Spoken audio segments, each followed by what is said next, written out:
10वी-12वीच्या परीक्षेमध्ये सगळ्यात जास्त विद्यार्थी मेरिट लिस्ट मध्ये आणून लातूर जिल्ह्याचा महाराष्ट्रात फेमस झालेला लातूर पॅटर्न आठवतोय?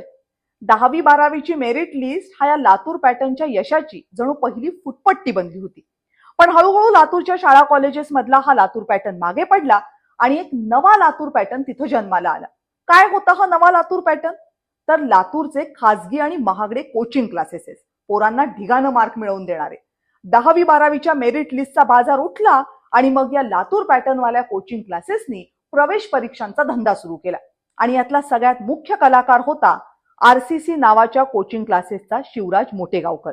या शिवराज मोटेगावकरला रविवारी सीबीआयनं अटक केली आहे, नीट परीक्षेच्या पेपर फुटी प्रकरणातला आरोपी म्हणून. नीटचे पेपर मिळवून त्याचे प्रश्न आपल्या क्लासेसच्या विद्यार्थ्यांना सराव परीक्षेच्या रूपात, गेस्ट पेपरच्या रूपात दिल्याचा आरोप त्याच्यावर आहे. शिवाय हे प्रश्न त्यानं इतरांनाही विकल्याचा आरोप आहे. 1990च्या दरम्यान हा मोटेगावकर लातूरमध्ये केमिस्ट्रीच्या खासगी शिकवण्या घ्यायचा. मग त्यानं आरसीसी हे कोचिंग इन्स्टिट्यूट उभं केलं. आणि मग या सगळ्या आरसीसीची ख्याती काय तयार झाली? तर म्हणे इथल्या सराव परीक्षांमध्ये विचारलेले प्रश्न हेच मुख्य परीक्षेत विचारले जातात. आरसीसीच्या युट्यूब चॅनलवर जरा जाऊन बघा, ही एकच बडबड. आम्ही दिलेले प्रश्नच परीक्षेमध्ये विचारले गेले. नीट 2026 ची परीक्षा झाल्यावर मोटेगावकरनं विद्यार्थ्यांसोबत एक व्हिडिओ तयार केला.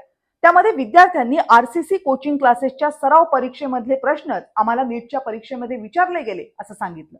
याच व्हिडिओमुळे मोटेगावकर सीबीआयच्या रडारवर आला. मोटेगावकरची स्ट्रॅटेजी सोपी होती. परीक्षेचे प्रश्न सेट करणाऱ्या प्राध्यापकांना आपल्या जाळ्यात ओढायचं, त्यांच्याकडून प्रश्न मिळवायचे आणि संशय येऊ नये म्हणून ते प्रश्न विद्यार्थ्यांना सराव प्रश्नपत्रिका म्हणून द्यायचे आणि वेगवेगळ्या विषयांचे द्यायचे. मग जर इतर कोणी इच्छुक असतील तर त्यांना ते प्रश्न विकायचे.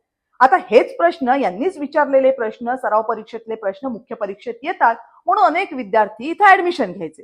आता ही सगळी मोडस ऑपरेंडी मोटेगावकर किती वर्ष वापरत होता माहित नाही, पण गेल्या काही वर्षामध्ये त्याचं महाराष्ट्रातलं प्रस्थ प्रचंड वाढलं. त्याची वार्षिक उलाढाल जवळपास 100 कोटींच्या घरात पोहोचली.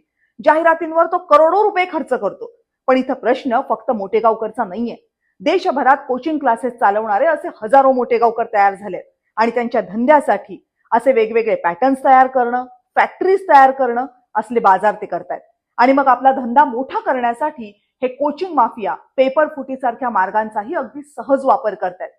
नीटच्या पेपर फुटीमुळे ही सडलेली व्यवस्था ढळढळीतपणे समोर आली एवढंच. पण ही सडकी व्यवस्था मोडून काढण्याची धमक महाराष्ट्राचं, देशाचं शिक्षण खातं दाखवू शकणार आहे का?